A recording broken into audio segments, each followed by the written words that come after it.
Rabbi Yassir wa la tu'assir. Oh Allah, make things easy for me and don't make things hard. Wa tamim bil khair, and make my ending good. Assalamu alaikum wa rahmatullahi wa barakatuh. Understanding that we're coming up towards Eid, I wanted to do a talk that is connected to Eid. So the topic of my talk today is preparing the heart for Eid al-Adha, lessons from a woman of faith. So coming up to the Eid, what we want to do is we want to prepare ourselves so that we have a beneficial Eid. So in the same way that we might be preparing our homes by putting up decorations and all that kind of stuff, and we might be going out and buying new clothes and, you know, getting ready to have this great time, we also want to make sure that we're preparing our hearts. Everything that happens in Islam is not just for the sake of it. There's always something that is of a spiritual benefit. So even though we're having a celebration, that celebration is still something that has a spiritual benefit to us as well. So, قُلْ إِنَّ صَلَاتِي وَنُسُكِي وَمَحْيَايِ وَمَمَاتِي لِلَّهِ رَبِّ الْعَالَمِينَ. Say, verily, my prayer, my living, my sacrifice, my living, my dying are for Allah, Lord of the world, right? So everything that we do is for Allah. So even in going and celebrating our Eid, we want to make sure that we're doing this for Allah and with Allah at the forefront of our mind. So the first thing I want to do is take a step back and just think about the story behind Eid. So Eid al-Adha commemorates the Prophet Ibrahim alayhi salam, who was willing to sacrifice his son Ismail in obedience to Allah subhanahu wa ta'ala. I don't want to focus on the two brothers. I want to focus on the woman behind the story, because we're sisters, right? We want to look at it from the female perspective. We want to look at this woman, and her name was Hājar alayhi salam, and she was a mother, she was a believer, and a woman whose strength shapes the rituals of Hajj. All right, so first of all, who was Hājar? Who was she alayhi salam? Hājar was an Egyptian woman who became the wife of Ibrahim alayhi salam. He was married to a sister called Sarah, and Sarah couldn't have children, and so she gifted Hājar to Ibrahim alayhi salam. All right, and so she became free and his wife. So Hājar and Sarah, you know, kind of had there's a little tension there. We'll just call it tension. And the end result of this tension was that Ibrahim alayhi salam was guided to take Hājar out far away, give them some space. So according to the hadith, Prophet Ibrahim, he took his second wife Hājar and his infant son Ismail, and he traveled to Mecca, which wasn't Mecca at that time. It was just desert, just some sand, a totally uninhabited desert valley. And he left them alone there with just a little supply of water. So took them out on a day trip, brought them to this middle of nowhere, and all you can see is sand. And it's just sand. Sand over there, sand over there. All you see is sand. And he left her there, and he was walking away, and she was like, hold on a minute. Where you going? What you doing? Ad-libbing. The hadith says that she turned around and she said to him, to whom are you leaving us? Right? Like, what are you doing? How you just gonna leave us here like this? And as he's walking away, she's calling out to him, and he says nothing. He doesn't turn around and say anything. He just keeps walking. And so she says, did Allah tell you to do this? And he indicated that yes. And then she turned around and she said, then I am satisfied. SubhanAllah. If Allah told you to do this, then I'm satisfied. Just pause right there. In the middle of nowhere, with a baby, baby. You're still nursing on this baby with a little bit of water, and your husband just walked off and left you because he says Allah told him to leave you there. So she's there, he's gone, and she's nursing, so she's got to drink a lot of water. And eventually she gets to the place where she has no more water. So now the baby's crying, her milk is drying up. We don't know how much time had passed. We don't know whether it was 5 minutes. We don't know whether it was a day. We don't know whether it was an hour. We just know that there was a point at which she has no milk, her milk is drying up, and her baby is crying. So she starts running to go and look for water. So she runs over here. Then the baby's crying, so she's coming back to look at the baby. Then she's running over there. And just think about, I don't know about you guys, but for me, I cannot hear babies crying. Babies crying bugs me. What does the baby want? Give the baby what the baby needs, because it's unnerving. So imagine how she felt, her baby crying. Because I mean, she's already stressed out because she's left here. She's already stressed out because it's the desert. And now her baby's crying, and she cannot pacify her baby, because what she needs to pacify her baby is some water, and she's run out of water. So she's running backwards and forwards. And as she's doing this run backwards and forwards, at one point she returns to check on her child, and she hears a voice. And the voice that she hears is the voice of Jibreel, the angel Jibreel alayhi salam. And he struck his heel, and as he struck his heel, Zamzam water gushes out from the ground, and she's able now to get this water, drink this water, get this water into a container, and she's able to nurse her child. So that running backwards and forwards has now been enshrined as a pillar of Hajj. Every single day, it's also part of Umrah. So that means 365 days of the year. Literally every minute of the day of every year, people are doing those steps. Sa'i between Safa and Marwa. All the time. All the time. There's no point that you go to Mecca and there isn't somebody doing Sa'i. It's not just that it's enshrined as a arkan, a pillar of Hajj. It's not just that it's a pillar of Umrah. This is something that's happening right now. There are people doing this all the time. SubhanAllah.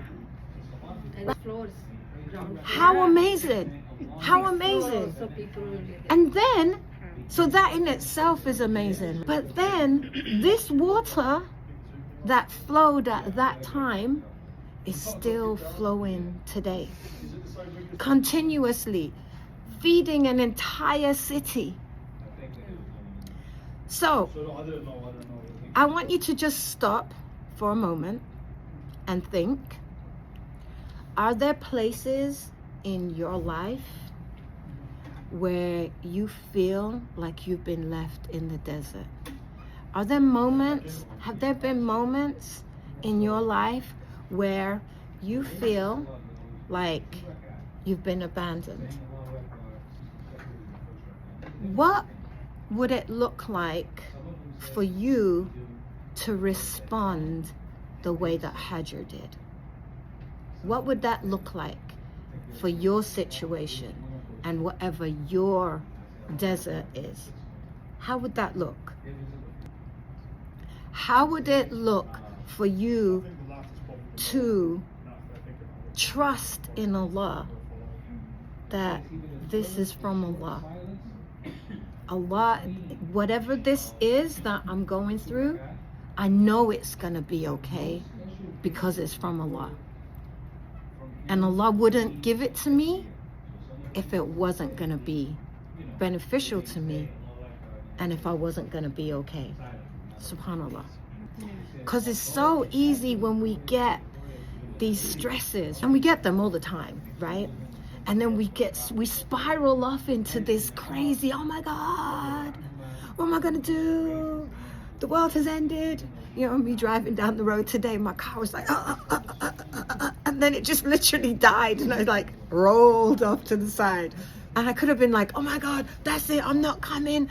Sister, my car broke down. But no, okay.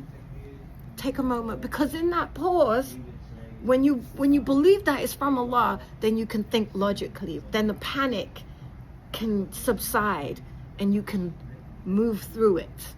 And you have that comfort and that yaqeen that this is from Allah. It's gonna be okay. So she's in the desert. Okay, so she's got water. Great. I got water. I can feed my baby. I'm still in the desert. I'm still in the middle of nowhere by myself, me and my baby. And then sooner or later, some birds start circling around because there's water. So the birds start to circle. And then there's a tribe of people that are there going through the desert, and they see the birds. And so they see the birds, and that's a sign for them that that's some water. So now they go over to this area and they see this woman, and because she's the owner of this water, because she's there first, you know, first come first serve. I'm here, it's mine. So she's there, and they come and they meet her and they ask permission. Is it okay if we can join you here? Now she could have been like, no. She doesn't know that that's Zamzam water and that's gonna run forever. She could have been operating from a place of scarcity where, no, I don't know how long I'm gonna be here. I don't know what's gonna happen to me. I have a baby, I'm sorry, I can't share. She could have, that would have been legitimate. We would have understood, okay, you gotta look after your baby, but that's not what she did. She said, Badali, come, you guys, you can stay here. And they settled there. And now what do we have there? We have Mecca Mukarramah, this amazing city. I don't know if you guys have ever been to Mecca, but I'm in love with Mecca. It's such an amazing place. When I was at Jummah yesterday, the Imam, he talked about Mecca, and I never thought of it this way before. And he said, Mecca, the city that truly never sleeps. Yeah, it's all 24 hours. No matter what time of the day you go there, people making Umrah like 24 hours a day. SubhanAllah. Yes. This amazing city founded by who? Hājar. This woman. So she's there with her baby. Alhamdulillah, now we got a city. MashaAllah, Tabarakallah, wonderful. And they lived happily ever after. No. Years later, Ibrahim comes after he's abandoned her, he starts visiting. He comes back, and now he's going to take her one son, her only son. He's going to kill him. Oh, Allah says, I got to kill him. Give me your baby. Give me your child. I'm going to go kill him. La ilaha illallah. Now, I don't know about you, but I would have been telling him, you lost your mind. Because first of all, you left me here for dead. And now that we survived and we got this city and we're living our life and everything's great, now you want to come and take this child from me, my only child. But is that what she says? No, that's not what she says. She accepts it. Before that, they build the Kaaba. Ismail and his father, Ibrahim, they build the Kaaba together. Right? And after they build the Kaaba together, they ask Allah, Rabbana taqabbal minna, innaka anta sami'ul alim. Oh Allah, accept this from us, this Kaaba, accept this building from us. Indeed, you are the all-hearing and the all-knowing. That Kaaba. I don't know if you guys have ever been. How many people done Umrah? Okay. So, like that Kaaba, everybody wants to touch the Kaaba, right? Everybody, and like, it's madness. It was difficult to reach there. I was, I'm going around the Kaaba, and I was, mashallah, I got to touch it because the crowd just kind of wafted me there. And then I came to the black stone and I looked at it and I thought about it, but it was too much craziness. I saw some guy coming out, and I saw some woman coming out, her hijab was halfway off. I was like, yeah, no, I'll leave it. I think place of it. Right, this building, because everybody wants to touch this building, right? This building that Ibrahim made with his son. And then, okay, so they make that. And then after that, this is when the sacrifice, he's told to sacrifice. And again, Hājar, she meets that with patience. She meets it with patience. She doesn't go crazy or anything like that. If this is from Allah, if this is what Allah wants, khalasna, go, take my child. And then, out of obedience, because she submitted to Allah, Allah didn't take her son. Just before he was going to be sacrificed, Angel Jibreel came down, said, no, don't do that, stop. And instead, a lamb was, a sheep was slaughtered. So, alhamdulillah. Think about that. It's not just one trial. It's not just one time that Hājar alayhi salam submitted to the will of Allah. It's not just one trial. It's many trials. But it was not one barakah. It's not just one ni'mah. It's not just one blessing, but so many blessings that was bestowed upon her, that we, as women of this deen, are inheritors of. We are inheritors of her legacy. MashaAllah, tabarakallah. Think about that. I'll just leave that. Yeah. Just think about that. Because that is such a powerful story that sometimes it kind of gets lost. Because we're just thinking about Ismail and we're just thinking about Ibrahim, and we kind of get lost on Hājar and her sacrifice. So as we're coming up to Eid al-Adha, I want us to think about, what can I offer Allah? What do I have? What sacrifice do I want to make for Allah? What is it that I feel that I can give? What part of my ego? What fear do I have? What comfort do I have? What is it that I can release and give to Allah? How can I exhibit that kind of taqwa? What can I do that can be trusting in Allah on that kind of level? So as we are coming closer to these days, because remember that any good deeds that we do between now and then these 10 days are the best 10 days. You have the 10 nights in Ramadan. Those are the best 10 nights. Well, these are the best 10 days of the entire year. So everything that you do, every sacrifice that you make is going to be rewarded multiple times. And the thing is that when you're thinking about that sacrifice, it's really important for you to remember, Allah doesn't need our sacrifice. Allah doesn't need our sacrifice. But what that sacrifice does is that shows Allah our love and our sincerity. Allah subhanahu wa ta'ala says in the Qur'an, their meat will not reach us, nor will their blood, but what reaches him is piety from you, the humility the humbleness. Allah didn't need for Ibrahim to sacrifice Ismail. He didn't need that. He didn't need the sacrifice. What he needed was the humility. What he needed was the subjugation, the willingness to obey the will of Allah. Allah didn't need Hājar's sacrifice, but she was used as a tool to send a message to us so that we,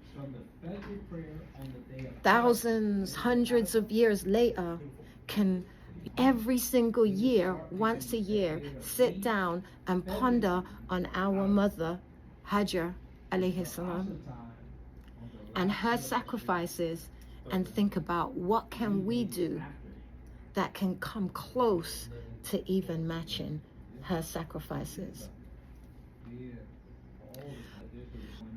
As we are coming closer to Eid, number one, let's renew our intention. Ya Allah, I want to get closer to you. Ya Allah, I want to be a good servant to you. Ya Allah, help me with getting closer to you. Make dua profusely during this time and ask Allah to accept your journey, accept your struggle, accept your sacrifice, whatever it is. And remember, my sacrifice is not your sacrifice. What's a sacrifice for me might not be a sacrifice for you. And what's a sacrifice for you might not be a sacrifice for me. We all have different things that are specific to us. But whatever it is, we want to ask Allah to accept it from us. Accept it as our journey, our struggle, and our sacrifice.